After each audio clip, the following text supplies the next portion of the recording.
সুপ্রিয় দর্শক, কেমন আছেন আপনারা সবাই? ইউএসএ ট্যাক্স অ্যান্ড বিজনেস অনুষ্ঠানে স্বাগতম।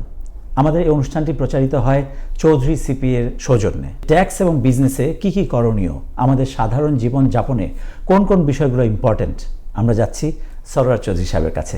যে কেমন আছেন? ধন্যবাদ শামীম। প্রথমে আমি চ্যানেলের দর্শক শ্রোতাদেরকে স্বাগতম জানাচ্ছি এবং ঈদের শুভেচ্ছা। মনে করেন আমার একটা বাড়ি আছে এবং পাশাপাশি আমি একটা নতুন ব্যবসা করব। এখন সেই ব্যবসাটা যদি কোনো রিস্কে পড়ে, কেউ যদি সেই ব্যবসাকে সু করে এবং সেই সু থেকে আমার বাড়িটা কিভাবে বাঁচবে, এটা আমরা জানতে চাইব সরোয়ার চৌধুরী সাহেবের কাছে, সিপিএ সরোয়ার চৌধুরী। জি, এটা অত্যন্ত গুরুত্বপূর্ণ এবং সুন্দর প্রশ্ন এবং কঠিনও বলতে হবে। অনেকে হয়তো বুঝবেন না এই জিনিসটা কি। আমরাও অনেক সময় মানে দ্বিধাদ্বন্দ্বের মধ্যে পড়ে যাই, আসলে সঠিক উত্তরটা দিচ্ছি কিনা। আমরা সবাই বলি যে আপনি এলএলসি করেন, এলএলসি করেন। এখন এলএলসি নিউ ইয়র্ক না, আমেরিকাতে এলএলসির পুরো এলএলসি একটা হচ্ছে এটা স্টেট স্পন্সর্ড একটা প্রোগ্রাম, মানে আইআরএস এর প্রোগ্রাম, কিন্তু এটার ইমপ্লিমেন্টেশনটা বিভিন্ন স্টেটে বিভিন্ন রকম। যেমন ধরেন নিউ ইয়র্ক স্টেটে আপনি একটা এলএলসি যদি ওপেন করেন, এটা জানতে পারে, যে কেউ জানতে পারে যে এটা অমুকের এলএলসি। কিন্তু অনেকগুলো এলএলসি আছে, যেটা অনেকগুলো স্টেট আছে যেখানে এলএলসিটার মালিককে ইয়ে করতে পারে না, এটা বের করা যায় না। কেন যায় না? সেই জন্য অনেক লয়ারের সাথে কথা হয়েছে, তারা বলেন যে এই সমস্ত ক্ষেত্রে যেটা হচ্ছে রিস্ক ম্যানেজমেন্টের জন্য। এটা রিস্ক ম্যানেজমেন্টের জন্য মানে কি, আপনি ধরেন আপনার ব্যবসা আছে, আপনার একটা ব্যবসা আছে অথবা আপনার একটা বাড়ি আছে, একটা আপনার রেন্টাল প্রপার্টি আছে। এখন রেন্টাল প্রপার্টি যদি কোনো কারণে আপনার মনে করেন যে আপনার টেনেন্ট আপনাকে সু করলো, টেনেন্ট সু করলে এটা কি হবে, আপনার যদি প্রথমত সে সু করবে আপনাকে সু করবে, তাহলে আপনার কাছ থেকে সে দাবি ইয়ে করতে চাইবে। এখন আপনি বলেন যে তুমি যে বাড়ি থাকো ওটা তো আমি মালিক, তো আমি না, তখন বাধ্য হয়ে তাকে সু করতে হবে সেই কোম্পানিকে এলএলসি কে। এখন আপনি প্রোটেক্টেড হয়ে গেলেন। আর আপনি যদি প্রোটেক্টেড না থাকেন তাহলে হয়তো আপনার আনলিমিটেড লায়াবিলিটি।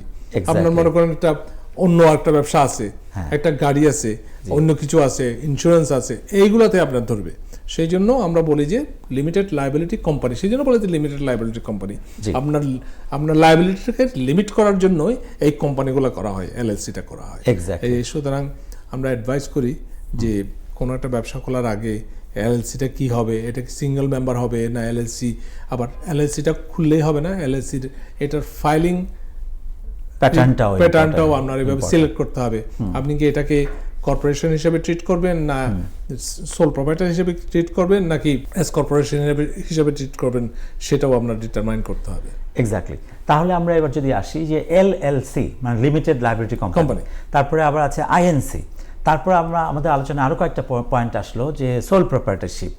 এই ধরনের বিজনেসের মধ্যে পার্থক্য কি, আমরা যদি খুব সংক্ষিপ্ত ভাষায় জানতে চাই, তাহলে আমাদের আজকে সরোয়ার চৌধুরী ভাই, আপনি একটু বলেন যে এলএলসি, আইএনসি এবং বিজনেসের প্যাটার্নগুলো কি, প্রত্যেকটা আমাদের লায়াবিলিটিস আসলে কতটুকু? সবচেয়ে সহজ যেটা ব্যবসা, সেটা হচ্ছে যে আমি একটা সার্টিফিকেট নিয়ে দোকান খুলে বসলাম, এটা হচ্ছে সোল প্রোপাইটারশিপ।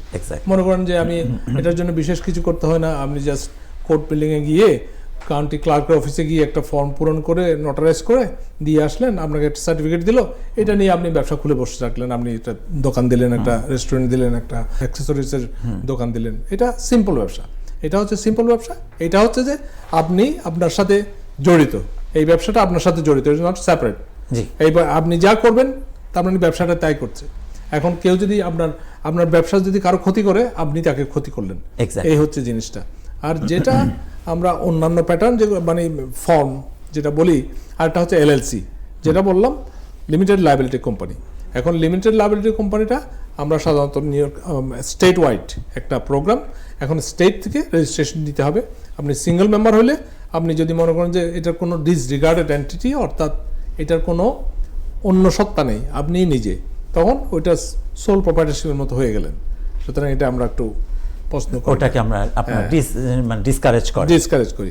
আর যেটা এলএলসি খোলার পরে, এলএলসিটাকে যদি আপনি সেপারেট এন্টিটি হিসাবে এস্টাবলিশ করেন, তখন আইআরএস এর কাছে একটা অ্যাপ্লিকেশন করতে হবে। তখন আইআরএস যদি বলে যে হ্যাঁ তোমাকে পারমিশন দিলাম, তুমি কর্পোরেশন হিসেবে কাজ করতে পারবে, সেটাকে আমরা একটু ভালো মনে করি এবং রিস্ক ম্যানেজের জন্য ইট ইজ মাচ বেটার। তাহলে আমরা একটা বিষয় জানতে পারলাম যে আপনি এলএলসি আইএনসি যেটাই করেন না কেন, পরবর্তী সময় এটাকে আপনার অন্যান্য ইনভলভমেন্ট বা আপনার অন্যান্য সম্পদ বা সম্পত্তি থেকে এটাকে আলাদা রাখা সবচেয়ে ভালো। এবার আমরা যদি আপনাকে প্রশ্ন করি যে ধরেন আমি নতুন বিজনেস করলাম, আমি প্রথমে আমি এটাকে আমার সোল প্রপার্টার হিসেবে করে ফেললাম। কেউ একজন তার বিজনেস শুরু করলো এবং সেটা সে সোল প্রপার্টার হিসেবে শুরু করে ফেললো, তারপরে সে কিভাবে এটাকে লিমিটেড লায়াবিলিটিতে রূপান্তরিত করবে? লিমিটেড লায়াবিলিটি রূপান্তরিত করতে গেলে করা যায়। এখন নিউ ইয়র্ক স্টেট বা আপনার যে কোনো স্টেটে অ্যাপ্লাই করে লিমিটেড লায়াবিলিটির সার্টিফিকেট নেওয়া যায়, তখন ওইখান থেকেই নতুনভাবে শুরু এবং করতে হবে। তখন সেটা অন্যান্য আপনার সঞ্চয় বা অন্যান্য কিছুকে সেটা হিট করবে না যদি কোনো কারণে কোনো বিপজ্জনক অবস্থায় পড়ে।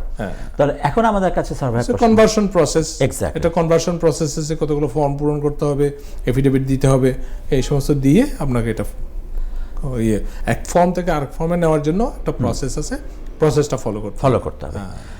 আমরা সাধারণত দেখি যে নিউ ইয়র্ক স্টেটে অনেক রকমের বিজনেস আছে, অনেক রকমের সুবিধা সেই বিজনেসগুলো পেয়ে থাকে। যদি আমরা প্রশ্ন করি যে পুরুষ মালিক নারী মালিক, পুরুষ ওনার নারী ওনার, এরকম বিজনেস সুবিধার অনেক পার্থক্যের কথা আমরা শুনতে পাই, সেটা কি আপনি বলবেন আমাদেরকে একটু? এটা একটা প্রোগ্রাম তো নিউ ইয়র্ক স্টেট এবং নিউ ইয়র্ক সিটিতে যেটা আছে, minority and women own business, এটার জন্য বিশেষ একটা প্রসেস আছে। আপনি অ্যাপ্লাই করতে হবে, আপনার মালিকানার মধ্যে যদি মহিলা থাকে তাহলে এক ধরনের সুযোগ সুবিধা পাবেন, যদি মাইনরিটি থাকে এক ধরনের সুযোগ সুবিধা পাবেন। আর গভর্নমেন্টের, বিশেষ করে গভর্নমেন্টের কন্ট্রাক্টের ব্যাপারে, মনে করেন আপনি একজন ওয়ামেন, এখন আপনি একটা ব্যবসা করেন, তখন প্রকিউরমেন্ট আছে, বিভিন্ন ধরনের গভর্নমেন্ট কন্ট্রাক্ট আছে, ছোটোখাটো কনস্ট্রাকশন আছে, এইগুলোতে আপনি বিশেষ প্রাধান্য পাবেন এবং আপনাকে স্কোরিংয়ে আপনাকে একটু দেওয়া হবে, অগ্রাধিকার দেওয়া হবে। এটা খুব ইম্পর্টেন্ট যে একজন পুরুষ কোনো একটা বিজনেস শুরু করলো এবং সেখানে যদি কোনো নারী বিজনেসম্যান থাকে তাহলে সে একটু সুবিধা পায়, সেখানে যদি মাইনরিটি হয়, এশিয়ান বা অন্য কোনো জায়গায় হয়, তাহলে তারা আরেকটু সুবিধা পায়। ফলে এই বিষয়গুলো মাথায় রেখে আপনারা আপনাদের বিজনেস ডিজাইন করতে পারেন। আমরা আমাদের অনুষ্ঠানের প্রায় শেষ পর্যায়ে চলে আসছি। আপনার কাছে আমাদের প্রশ্ন থাকছে এখন যে আমি নতুন একটা বিজনেস শুরু করলাম, আমার নতুন বিজনেসের প্রথম বছরে আপনি ট্যাক্স ফাইল করতে গিয়ে আমার কাছে কি কি ধরনের কাগজ চাইতে পারেন? প্রথম বছরে আমার দেখতে হবে যে আপনি যে ব্যবসাটা খুলেছেন, ওই ব্যবসাটার ফরমেশনটা কিভাবে করেছেন, ওই ব্যবসার আপনি যখন ট্যাক্স আইডি নাম্বারটা নিয়েছেন ওটার ডকুমেন্টেশনটা চাইবো, ওটাতে কি লেখা আছে। অনেক সময় দেখা যায় যে আমি এটা একটা সুন্দর প্রশ্ন করেছেন, সেটা হচ্ছে যে অনেক সময় দেখা যায় যে আপনি কর্পোরেশনটা খুলেছেন আগস্টের 3 তারিখ, এক্স্যাক্টলি। এখন অনেক ক্ষেত্রে মানুষ ওই যে হাফ ইয়ারটাকে বাদ দেওয়ার জন্য বলে যে এই 5 মাসের জন্য কি আর ট্যাক্স দিব, বছরের মাঝামাঝি আর অন্য বছরের মাঝামাঝি 12 মান্থস প্রোগ্রাম করে ফিসক্যাল ইয়ার করে ফেলেন। এই সমস্ত ক্ষেত্রে দেখা যায় যে লোকজন ওই যে আগস্ট থেকে জুলাই পর্যন্ত ট্যাক্স ফাইলিং ব্যাপারটা ভুলে যায়। সুতরাং তাদেরকে আমি বলি যে ভাই, যখনই খুলেন ইয়ার এন্ডিংটা আপনি ডিসেম্বরে করেন, তাহলে সুবিধা হবে কি, মনে থাকবে। আপনার নিজস্ব ট্যাক্স ফাইলটা করার পরে আপনি কর্পোরেশনের ট্যাক্স ফাইলটা করে ফেলতে পারবেন অথবা একসাথে করে ফেলতে পারবেন। এই সমস্ত জিনিসগুলো আমরা চাই। তারপরে প্রথমবার ট্যাক্স ফাইল করার জন্য তাদের কোনো ইকুইপমেন্ট কি কিনেছেন এগুলো মনে রাখতে হবে। আপনার একটা ব্যবসা যখন করবেন, আপনি মনে করেন একটা কম্পিউটার কিনলেন, চেয়ার টেবিল কিনলেন, এই সমস্ত জিনিসের ইনভয়েস সহ আপনি একটা ফাইলের মধ্যে রাখবেন কি জিনিসগুলো কিনেছেন। আর কারণ এই জিনিসগুলো আপনি দীর্ঘমেয়াদী, মনে করেন 10 বছর 15 বছর ধরে আপনি এটাকে ডিপ্রিসিয়েট করবেন, অথবা 1 বছরে করলেন। এখন তো অ্যাক্সেলারেটেড ডিপ্রিসিয়েশন হয়েছে, আমাদের করা যায়। এখন অনেক ক্ষেত্রে 100% ডিপ্রিসিয়েট করতে পারেন, অর্থাৎ লস নিতে পারেন আপনি। সেই ক্ষেত্রে আমরা বলি যে প্রত্যেকটা জিনিসের এই কস্ট শিটটা যাতে থাকে। এখন তাহলে আমার প্রশ্ন যে আমি একটা ভালো প্রতিষ্ঠানে কাজ করি, আমার বেতন $300,000 $400,000, আমার একটা বিজনেসও আছে, যে বিজনেসটা সোল প্রপার্টারশিপ।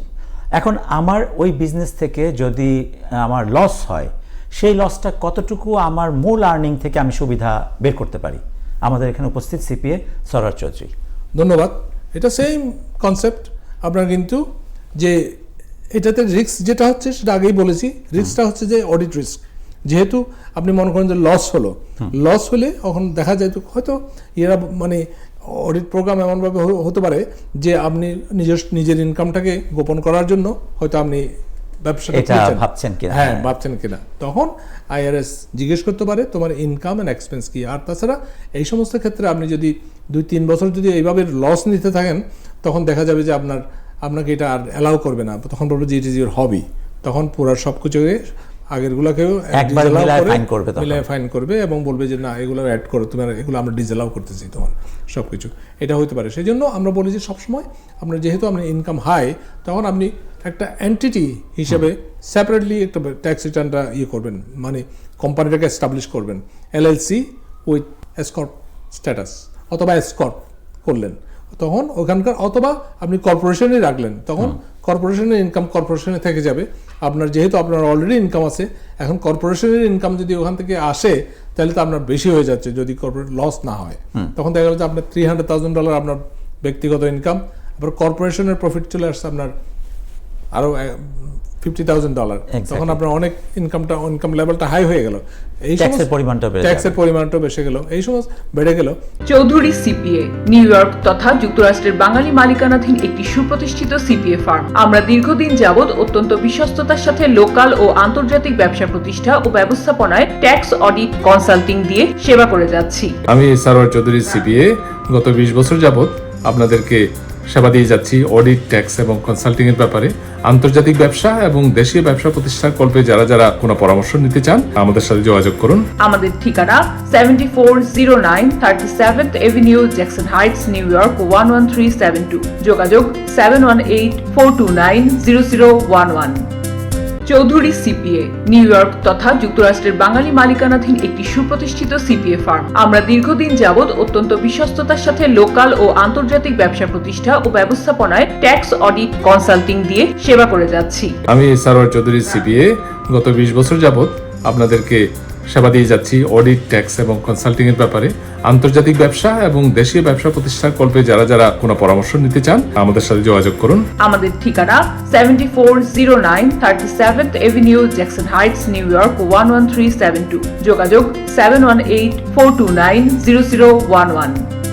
এই সমস্ত ক্ষেত্রে আমরা যেটা আপনাকে অ্যাডভাইস করব সেটা হচ্ছে যে বিজনেস প্ল্যানিংটা, আপনার ট্যাক্স প্ল্যানিংটা, আপনার বিজনেস প্ল্যানিংয়ের সাথে ট্যাক্স প্ল্যানিংটা সামঞ্জস্য রেখে আপনাকে একটা অ্যাডভাইস করা হবে যে আপনি এই বছরের ডিসেম্বর হতে আপনার এটাই করাই উচিত।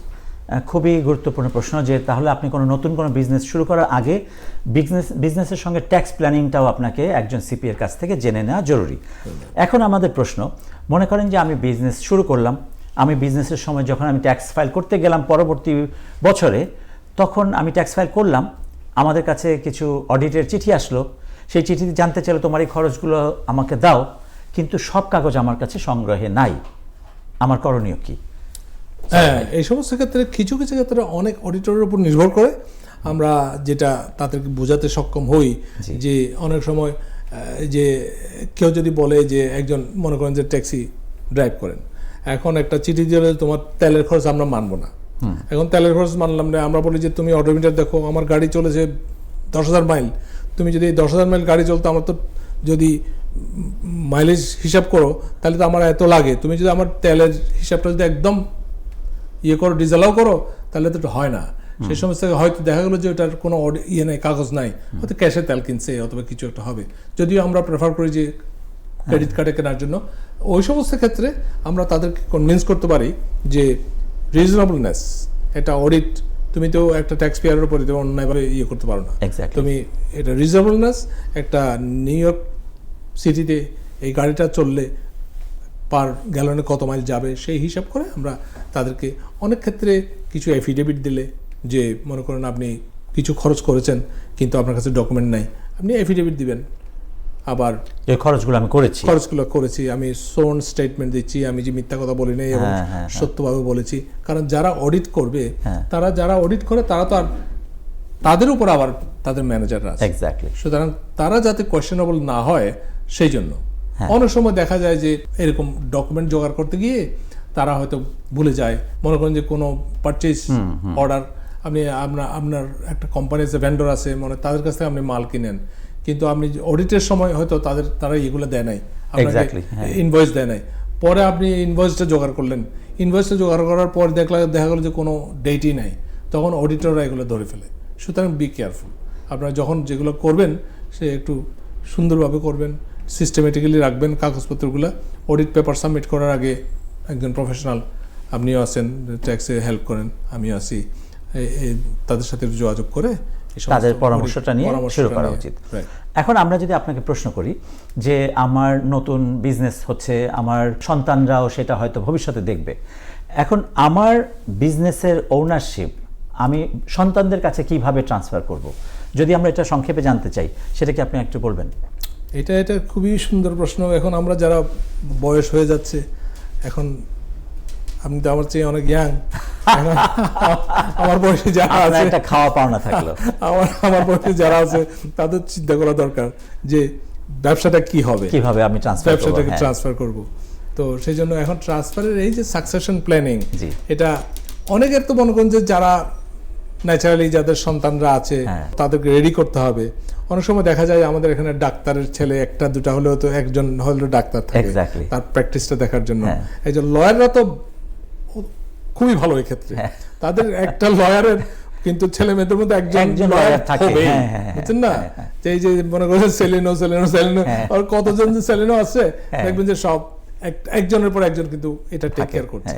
সুতরাং আমাদেরও প্রত্যেকেরও এই ব্যবসাটা যখন এক বয়সে আপনার তো রিটায়ার করতে হবে, রিটায়ার করতে গেলে তাদের প্রিপেয়ার করতে হবে। আসলে জিনিসটা হচ্ছে যে এখন পারিবারিকভাবে আলাপ সালাপ করে একটু, এখন হয় যেটা আমি আমাদের কমিউনিটির মধ্যে থেকে আলাপ আলোচনার মাধ্যমে যেটা জানতে পারি সেটা হচ্ছে যে বর্তমান যুগে আমরা মনে করেন যে 20 বছর আগে যদি যাই, 20 বছর আগে এখন সবাই চিন্তা করতো যে আচ্ছা ঠিক আছে আমার একটা গ্রোসারি স্টোর আছে, আমার ছেলে এতে গ্রোসারি স্টোর চালাবো, এখন ছেলে চালাইলো। কিন্তু এখন আর সেই ছেলেমেয়েরা না, সেই ছেলে তো আর এই দায়িত্ব নিচ্ছে না, কারণ সে তো আর গ্রোসারি স্টোরের মধ্যে তার স্বপ্নটাকে আটকে রাখতে চায় না, সে আরো অনেক দূর যেতে চায়। সুতরাং চিন্তা করতে হবে পার্টনারশিপ এবং কর্পোরেট স্ট্রাকচারে নিতে হবে, যাতে পার্টনারশিপ এবং কর্পোরেট স্ট্রাকচারে নিতে হলে এখন পার্টনারশিপের আরেকটা ব্যাপার হচ্ছে যে পার্টনার একজন মারা গেলে পার্টনারশিপ নষ্ট হয়ে যায়, বুঝছেন না? আপনি যদি এগুলোকে ডেডিকেটেড ট্রান্সফার করে না যান, বুঝছেন না? আপনি যদি মনে করেন আপনি একটা পার্টনারশিপে ঢুকলেন, 1 বছর বাদে আপনি মরে গেলেন, তখন পুরো পার্টনারশিপটাই নষ্ট হয়ে যাবে। সুতরাং আর যদি কর্পোরেশন যদি হয় তাহলে কিন্তু মরছে না। কর্পোরেশনের ব্যাপারটা হচ্ছে পারপেচুয়াল। আপনি একটা গ্রোসারি স্টোর, একটা কর্পোরেশন, কিন্তু আপনি চালাচ্ছেন না, কিন্তু ইউর ওনারশিপ ইজ দেয়ার। যেহেতু আপনি যে সার্টিফিকেটটা আছে আপনার কাছে, কর্পোরেট সার্টিফিকেট যেটা stock certificate, this is the ownership. মনে করেন আপনার IBM এর শেয়ার আছে, আপনি কি এই শেয়ারগুলো কি হারে যাবে? আপনি মরে গেলেও আপনার ছেলে মেয়েরা এই শেয়ার নিয়ে IBM এর পয়সাটা হাজির হতে পারবে। সেই রকম কর্পোরেট যদি হয় এটা পারপেচুয়াল, এটা কর্পোরেটটা মরে না। সুতরাং আপনি যদি নিজের কোনো সন্ততিকে যদি প্রস্তুত নাও করতে পারেন, তবু কিন্তু হয়তো দেখা গেলো যে পর্যায়ক্রমে আপনার নেক্সট টু কিন, অর্থাৎ আপনার ছেলে মেয়েদের ছাড়া, এখন যদি ছেলে মেয়ে না থাকে, আপনার বউ না থাকে, আপনি তখন দেখবে যে আপনার ক্লোজ কে আছে, আপনার ভাই, আপনার শালাশালী, আপনার দুঃসম্পর্কীয় শালাশালী, এরা আছে কিনা দেখবে। এটাই হচ্ছে নিয়ম। আচ্ছা, আমরা একদম শেষ পর্যায়ে চলে আসছি। আমরা একটা সময় আমরা CPA সরওয়ার চৌধুরী সাহেবের কাছ থেকে জানতে চাইব বিজনেস এবং অন্যান্য বিষয়গুলো আরও ডিটেল, এবং পরবর্তী সময় আপনার প্ল্যানিংয়ের মধ্যে কি কি থাকবে, আপনি যদি নতুন করে বিজনেস শুরু করতে চান, আপনি যদি নতুন করে আপনার বাচ্চাদের আর্নিংটাকে যোগ করতে চান, এবং কত বছর বয়স পর্যন্ত আপনার বাচ্চার আর্নিংটা আপনি ট্যাক্স ক্রেডিটটা পাচ্ছেন, কখন বাচ্চাকে তার আলাদা করে ট্যাক্স ফাইল করা উচিত, এই বিষয়গুলো আমরা ডিটেল জানতে চাইব। কিন্তু এই প্রশ্নটি দিয়ে শেষ করতে চাই যে আমার সন্তান এখন আর্ন করা শুরু করলো, কিন্তু তার বয়স হচ্ছে 18 বছর, 19 বছর, 21 বছর, আমরা কখন তাকে আলাদা করব, কখন তাকে আমার সঙ্গে রাখবো? জি, এটা সুন্দর প্রশ্ন। এটা সাধারণত হচ্ছে এখন অনেক ছেলেমেয়েরা কিন্তু আর্ন করছে, তারা 18 বছর বয়স হলেও 18 বছর বয়স হলেও কিন্তু তারা কিন্তু they can be claimed as dependent, তারা ডিপেন্ডেন্ট হিসেবে থাকতে পারবে। আর 17 বছর বয়স হলে তো আপনি অবশ্যই তাদের ইয়েটা পাচ্ছেন, চাইল্ড ট্যাক্স পাচ্ছেন। আর 18 বছর থেকে 23 বছর পর্যন্ত যদি আপনি ছাত্রছাত্রী হয়, ফুল টাইম স্টুডেন্ট হয়, তখন সেটাও আপনি তাদের বেনিফিটটা আপনি পাচ্ছেন।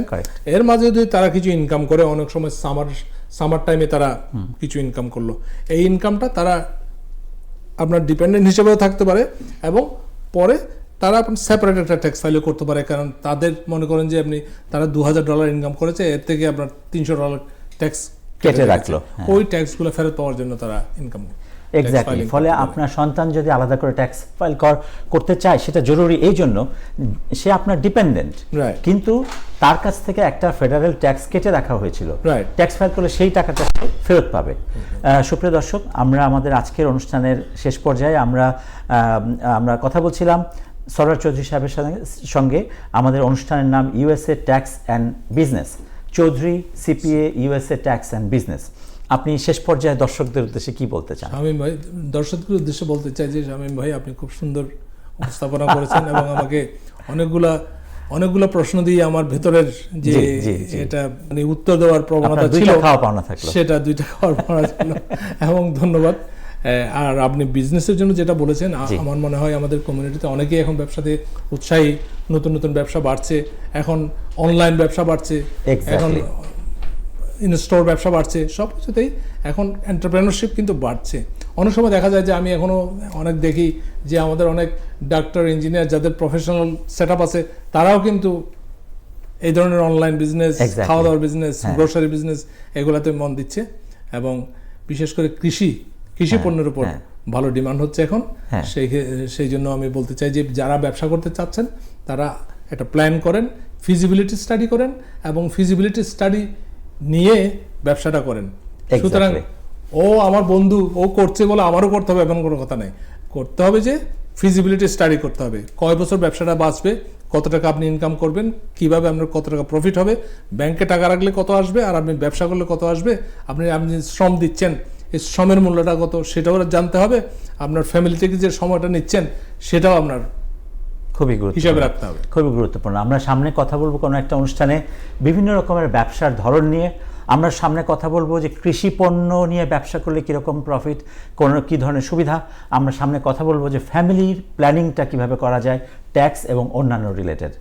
আজকের মতো আমরা এখানে শেষ করছি। Chowdhury CPA USA tax and business অনুষ্ঠান থেকে আপনাদেরকে আবারও ধন্যবাদ জানাচ্ছি। আবার কথা হবে, ভালো থাকবেন সবাই।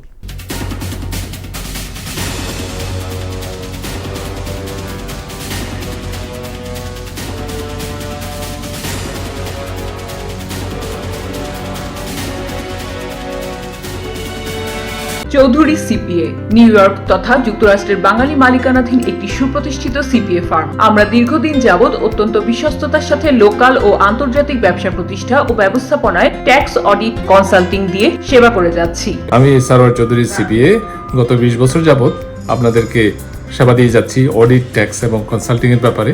আন্তর্জাতিক ব্যবসা এবং দেশীয় ব্যবসা প্রতিষ্ঠার কল্পে যারা কোনো পরামর্শ নিতে চান আমাদের সাথে যোগাযোগ করুন। আমাদের ঠিকানা 7409 37th Avenue, Jackson Heights, new York 11372। যোগাযোগ 7184290011। চৌধুরী সিপিএ নিউ ইয়র্ক তথা যুক্তরাষ্ট্রের বাঙালি মালিকানাধীন একটি সুপ্রতিষ্ঠিত সিপিএ ফার্ম। আমরা দীর্ঘদিন যাবৎ অত্যন্ত বিশ্বস্ততার সাথে লোকাল ও আন্তর্জাতিক ব্যবসা প্রতিষ্ঠা ও ব্যবস্থাপনায় ট্যাক্স অডিট কনসাল্টিং দিয়ে সেবা করে যাচ্ছি। আমি সরওয়ার চৌধুরী সিপিএ গত 20 বছর যাবৎ আপনাদেরকে সেবা দিয়ে যাচ্ছি অডিট, ট্যাক্স এবং কনসাল্টিং এর ব্যাপারে। আন্তর্জাতিক ব্যবসা এবং দেশীয় ব্যবসা প্রতিষ্ঠার কল্পে যারা কোনো পরামর্শ নিতে চান আমাদের সাথে যোগাযোগ করুন। আমাদের ঠিকানা 7409 37th Avenue, Jackson Heights, new York 11372। যোগাযোগ 7184290011।